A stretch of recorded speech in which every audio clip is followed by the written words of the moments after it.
Hi guys, it's so good to see you. Even though I can't see you, you can only see me.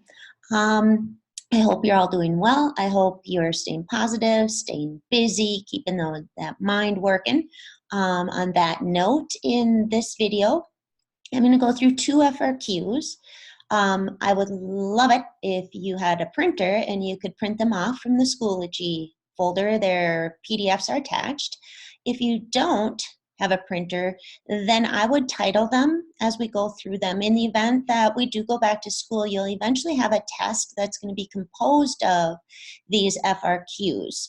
And I'm going to allow you to use your notes. So I would suggest you write them down and title them. So for today, we're going to be doing one called SuperFRQ. And then we're also going to be doing one called the BabyBird.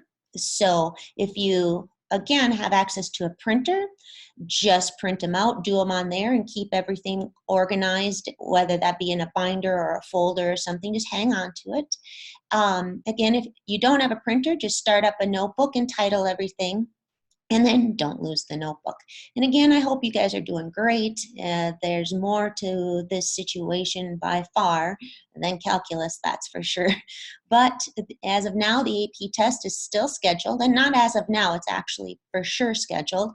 The date of that won't be released until April 3rd, so I'll keep you posted. I have been told, though, that there's no multiple choice, so you're going to see some sort of a changed FRQ format that I don't think any of us have ever seen before. I anticipate it sort of being like this super FRQ that I'm going to do, where there's more questions asked, but they take less time to do. All right, so I'm going to screen share my iPad, and let's take care of two FRQs.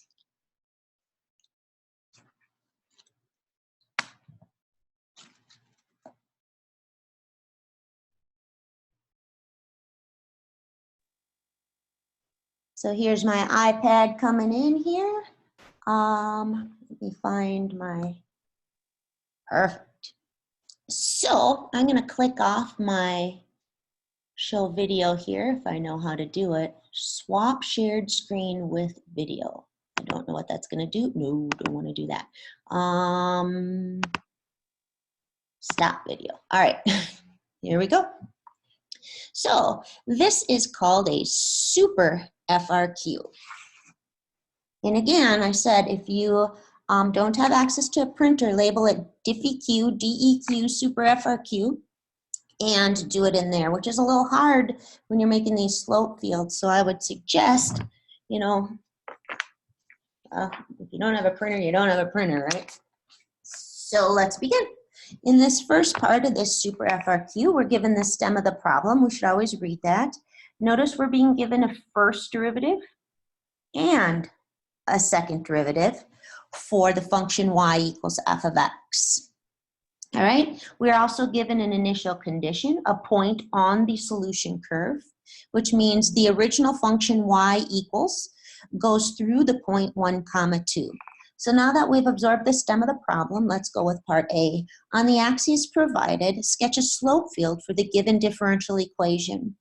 All right, so first of all, the easiest thing to do with that slope field is to take that dy dx and decide where those slopes would be 0, because then we can just draw horizontal little dashes representing our little slope pieces. So these would be 0 at x equals 0 and at y equals 0. So everywhere along the y-axis, and similarly, everything along the x-axis will get a horizontal tick mark. And then for the rest of it, I would have a system. I always like to start here in the top left corner and then sort of work myself down into the right. But I like to do that. You can do U-boo. So let's go take a look at the point, -1, 2. To get the slope, I'll take the x, which is -1, multiply it by the y cubed, which is -8. So I have a very, very steeply downhill tick mark right there, almost vertical, to be honest. I'm going to make that even a little bit better. All right, next up, I'm going to go to -1, 1. which would be -1 times 1 cubed, which will have a slope of -1. So I'll do a 45-degree angle right there. Then I'm going to go to the top right here. And again, you just need to have a system. I'm going to go to 1, 2. 1, 2 would be x times y cubed, which is also at 8, positive 8. So this is very steeply uphill. And then at 1, 1, we'll have a positive 1. At 2, 2, it's going to be so steep, it's going to be looking like it's going straight up and down because it'll be 2 times 2 cubed for my slope. So very, very steep here through 2, 2. And through 2, 1, the slope is y times, again, or sorry, x times y cubed. So it'd be a slope of 2. So a little steeper than my slope of 1. There we go. So now the next thing says to draw a solution curve through 1, 2. So I go put that dot on here. I go to 1 over and 2 up, and I see what's happening with these slopes. Now keep in mind that these slopes could have been done everywhere. Like they could have been done everywhere along this. We just did it at a finite number of tick marks. And so you just have to get an idea sometimes what's happening in between. So what I mean by that is maybe we go to a half, because this is obviously the solution curve is going to come in sort of sweep like this, but let's see what happens at a half comma 1. All right, to see what I'm supposed to do when I approach that area. At a half comma 1, the slope is y, which is 1, times, sorry, x, which is a half, times y cubed. So the slope would be a half right in there. So you'll notice it's going to be coming down like this. It's going to hit here, and then it's going to look sort of parabolic in there when we go with the flow. Keep that solution curve. Make sure it extends to the edges of the graph. And another thing for the AP test is it also has to have the zeros accurate. It also has to what did they say? Go through the point given. All right, so make sure you put a solid dot on that 1, 2. Next, describe all points where the particular solution to the differential equation y equals f of x has a horizontal tangent line. That would imply that dy dx has to equal 0. We already said that that's on the x-axis and on the y-axis, or whenever x equals 0, or for this one, and y equals 0. Or you could say along the x and y axis. Verify that the second derivative is. So they're telling you what the second derivative is, but wanting you to verify it. So let's go take that first derivative, dy dx, is equal to xy cubed, and let's go take its derivative. The second derivative would equal the derivative with respect to x of the first derivative, which is a product. So we're going to use the product rule. We do first, d second, and we'll be doing the derivative with respect to x of y cubed. So keep in mind that becomes x times 3y squared times the derivative of the guts, which is dy dx. And when we do these implicitly, y prime is helpful to use there. So that's first d second plus second d first. Now I'm supposed to verify that it equals this. So all I really need to do is go ahead and factor out that y cubed, but the problem is I have this y prime in here. So what I need to do is go back and put, this is called sort of back substitution. It happens quite a bit in some of these differential equation FRQs, where you have to go back and insert your y prime. So when I go do that, I'll have the 3x y squared, bing, bing, bing, times y prime, which back substituting, boom. And I knew I had to do that because the second derivative was given only in terms of x and y, not in terms of any sort of y prime. So that happens quite a bit where you're like, what? I have extra stuff in here. It usually means you can go back, substitute a previous quantity in. Now, to get it to look like I'm supposed to, I'll factor out that y cubed. That's in both terms, gone, gone. And then that leaves me with 3x cubed y squared, sorry, x squared y squared, plus 1. And addition's commutative, so I have shown what I need to show. Next one up. Does y equal f of x have a relative min, relative max, or neither? Remember, the verification of relative extrema is that at a critical value, when the derivative equals 0, there must be a change in sign. All right, let's go take a look. So what that means is the dy dx at 1, 2, first of all, I'm going to check and see if it's a critical value. Does its derivative equal 0 or not exist?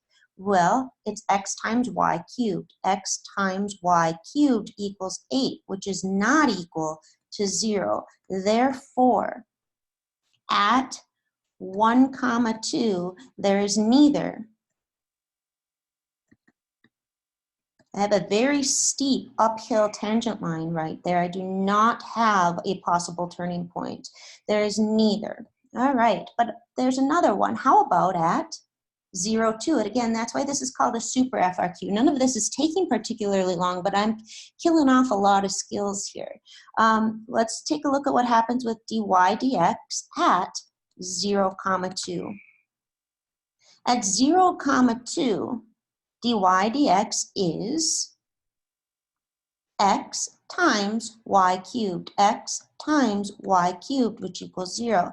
That's great. What that means is, which implies that 0, 2 is a critical value, or a critical point, actually, since I have the full point there. Well, remember that at the critical point, I need to verify that there's a sign change, but I can't because I don't actually know how close to test to the left and to the right. So what I would do is take that second derivative, and remember at a critical value, if you're concave down, you've hit a maximum with that horizontal tangent line. If concave up, you've hit a minimum. This was called the second derivative test. So notice how many skills are getting tested in here. We've got, in one problem, we've got, do you know how to sketch a slope field? Can you do implicit differentiation? There's lots of good stuff. Can you back sub? Do you know what relative extrema are? Do you know what critical values are? Do you know the second derivative test? And that's what I'm going to run next. I'm going to evaluate the second derivative of the function at 0, 2. And remember, I'm really just concerned with the sign, but to figure out the sign, I have to go evaluate it.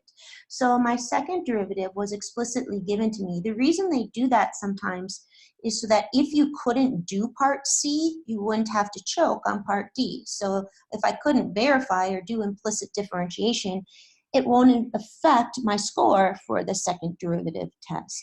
So for the second derivative, I'm supposed to take y cubed, so let's take 2 cubed, times 1 plus 3 times x squared times y squared, which is going to equal 8, which is greater than 0. So what I have is this critical point, right? And the second derivative is telling me the concavity there. I already know I have a horizontal tangent line. So because it's greater than 0, this would imply that f is concave up, and you would write it out. I'm just running out of space. Therefore, 0, 2 provides us with a relative minimum. Next up, write an equation for the tangent line. Well, we've done that a lot before. We need a point and we need a slope. All right, so our point was 1, 2. Our slope there was 8. It's x times y cubed. So my slope, my dy dx, at 1, 2 is equal to 8. So I do y minus the y I know is equal to the slope there times x minus the x I know. I've just written an equation for the tangent line. Use this tangent to approximate the value of 1.5. So y would be equal to 2 plus 8 times 1.5 minus 1, which is a half. So my tangent line approximation would be 6. For the approximation in part D, determine whether it was an underestimate or an overestimate. So remember, to determine whether we have underestimates or overestimates, it's all about the concavity here. So I have some function, I've drawn a tangent line, I'm using it to approximate what happens somewhere else, and the question is, will that be below the curve or above the curve? And the concavity determines that. So let's go take a look. I need to do the second derivative at this 1.5 comma, and I'm estimating on the curve. So let's just go take a look at what the second derivative looks like. It's y cubed times 1 plus 3x squared y squared. So this is always positive, positive, positive, positive. So I know that that's always greater than 0. And y cubed is going to be greater than 0 because I'm at the point 1 comma 2. I'm above the x-axis. So this is also positive. So what I know is that's going to be greater than 0. I have a positive times a positive. So I actually do have this situation over here in concave up. What that means is, since, let's say the function, or f, is concave up, the tangent line, and then you could say either lives below the curve or provides an underestimate, and therefore, because it lives underneath the curve, something like that, or lies, not lives. And then part G, A, B, C, D, E, F, G, I feel like I missed one. Nope. It says, find the solution to y equals f of x to the given differential function. Now, the solution is, I don't want to be on the tangent line. I want to actually get a model for the actual function. So I take my first derivative, my differential equation, and I need to solve it for y. That should trigger, oh, this is separation of variables. I want to, when I'm done, know what is y. So I separate 1 over, oh, this was y cubed, right? 1 over y cubed dy is equal to x dx. I integrate both sides. That's y to the negative third. I add 1 to the power and divide by that power.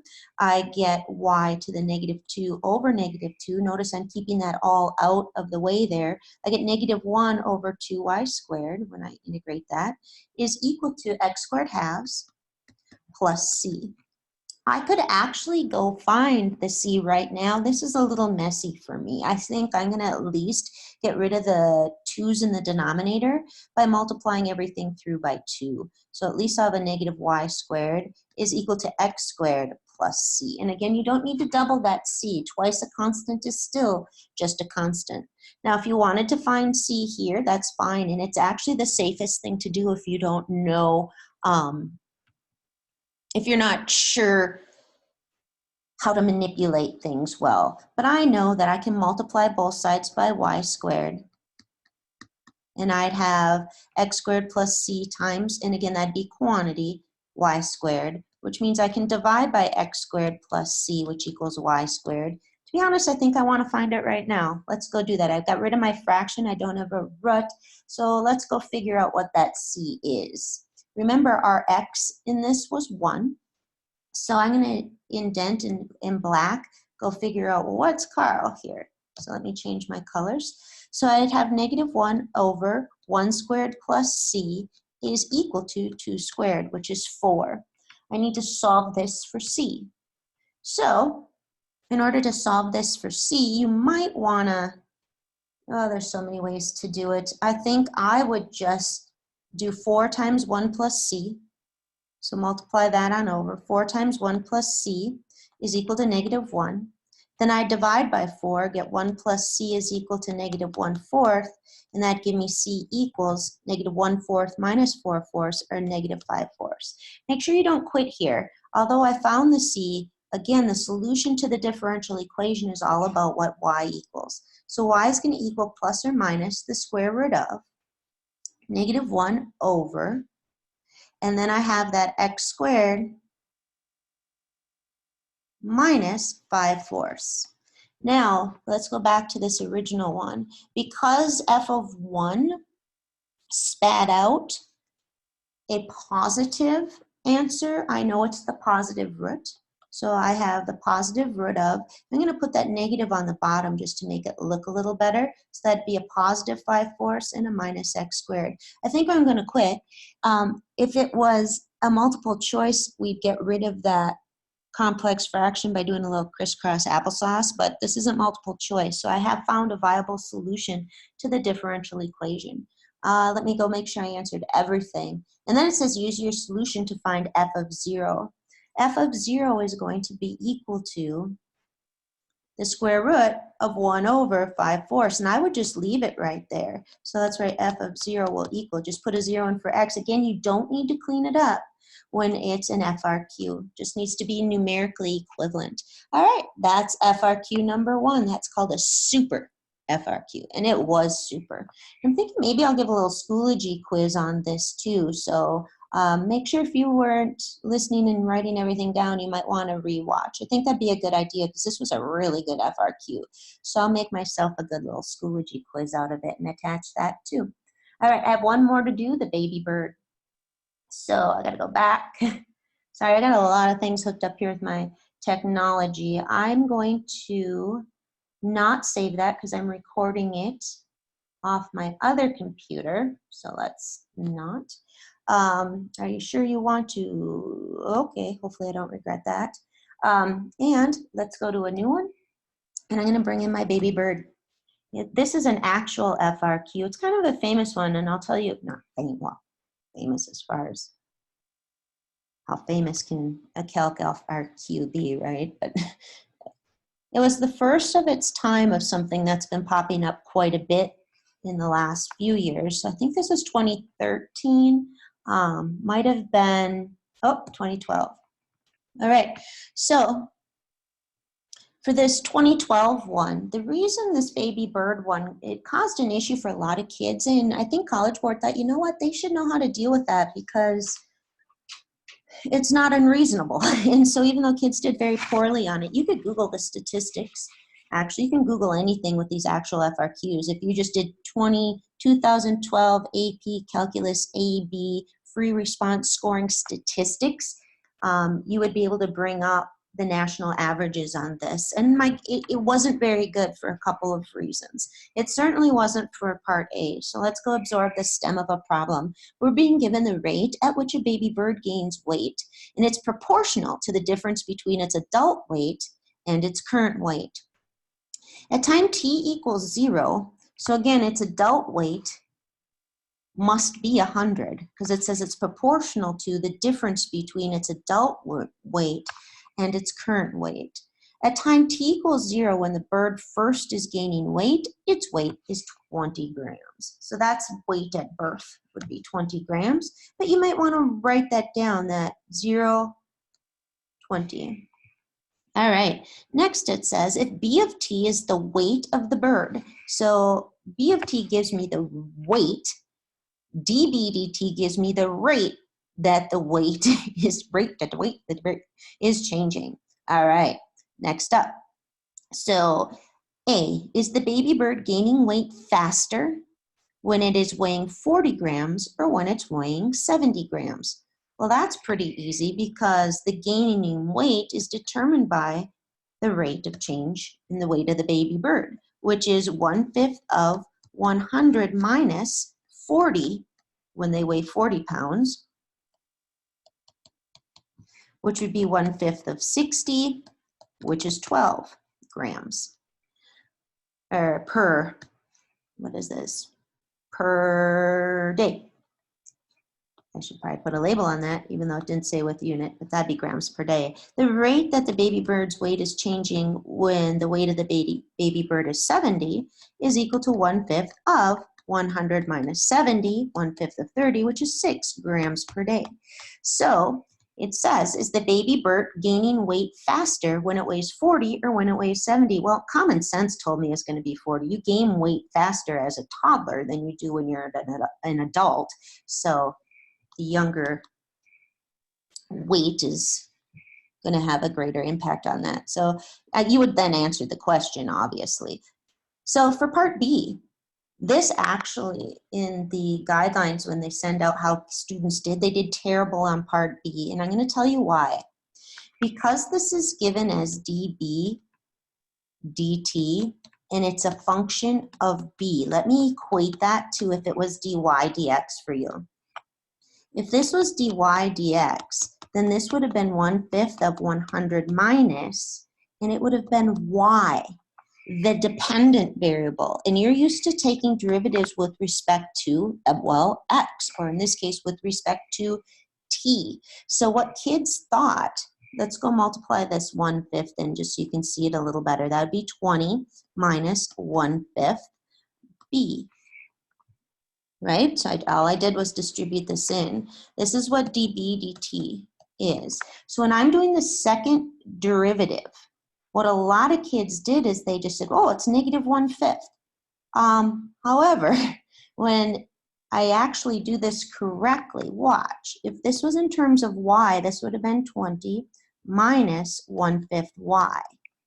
And I think if it was given in terms of y and x, you'd say, okay, when I do the derivative of 20, it goes to 0. So my second derivative, the 20 is just going to go to 0. I have a negative 1/5, but then remember, it's times dy dx, not dx dx, dy dx, or y prime. So over here, the 20, when I take the second derivative, will go to 0. But I'll have negative 1/5 times dB dt, which itself was 1/5 of 100 minus b, or let's make it 20 minus 1/5 b. So you'll notice what I actually end up here when I take the second derivative is a 1/25 b, right? And then plus or minus 4 or whatever. So let's go take a look at this. It says, find d squared b in terms of b. Found it. Use it to explain why the graph can't resemble the following graph.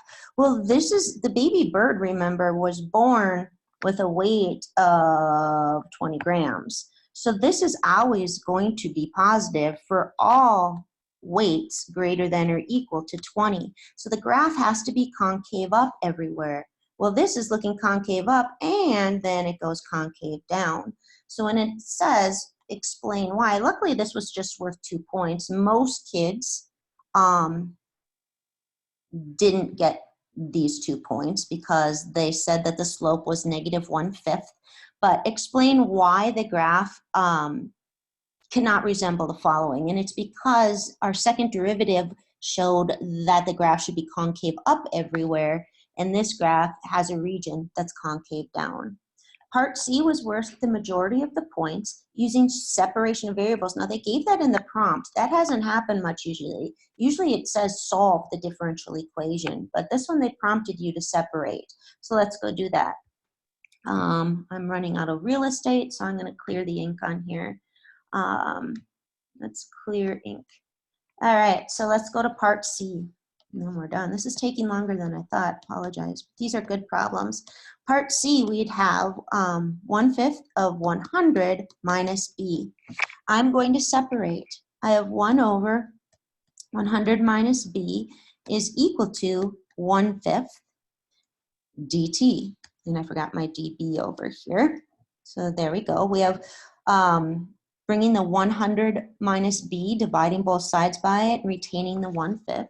We're then going to integrate 1 over 100 minus b. This one lends itself to a couple small errors, so we're going to be very careful of that. We're going to integrate 1/5 dt. The right-hand side's a piece of cake. It's 1/5 t plus c. Be very careful. This one is natural log 100 minus b, which is going to be positive for all b's greater than or equal to 20. So you could actually chuck those absolute value bars right now. Not because they're not important, but for this problem, they're not relevant. All right. What's wrong with my left-hand side is what I would ask you if we were doing this in class. And I'd wait for somebody to say, well, this isn't quite u prime over u. Again, for natural log, my u would be 100 minus b. My du db would be negative So my du is negative dB. This needs a negative fraction correction for that dB to be replaced. So it's actually negative. And remember, we can't exponentiate until we get that natural log naked. You could either bring the negative in as a -1 power, but it's easier if we just multiply on over. And remember, you don't need to change C. And I wouldn't find it right now either. Let's just take this on out to the end. So all I did was multiply both sides by that negative. Now, a lot of kids neglected to, if this was 100 plus B, it's purely natural log. But with that U sub, we need a fraction correction, so be very careful of that. Now I'll exponentiate. Watch your linkage. Don't just, make sure you write it out. Good review on this one. So 100 minus B left on the left. On the right-hand side, remember how we deal with this. We make it e to the -1/5 t times e to the c. When we multiply, we add exponents. So if we're adding the exponents, we can break it up into multiplication. This is just some other constant. So you can write c or k, whatever you like, c e to the -1/5 t.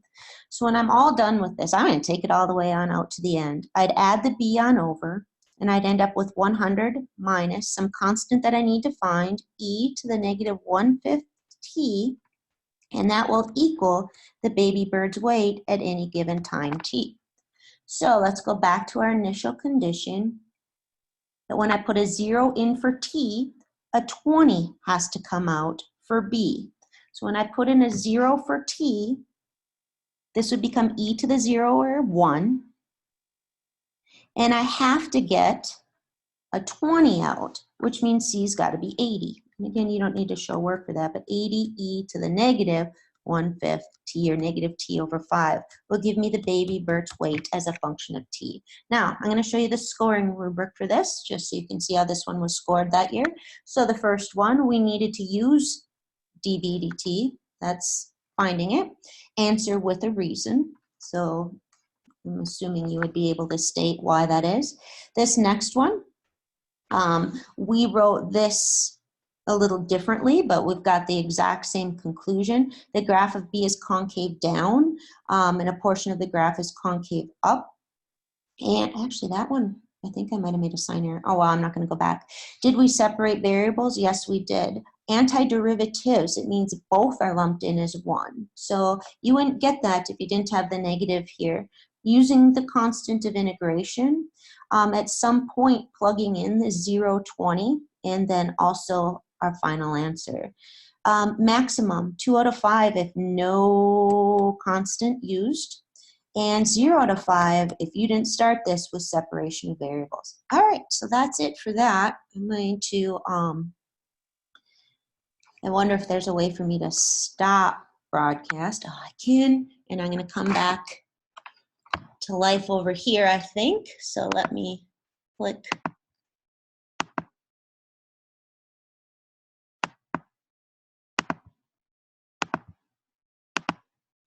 I'm not quite great at this yet. I'm doing all right, but I don't know if there's a way for me to exit the meeting. Well, that's it for that. Have a good one, guys.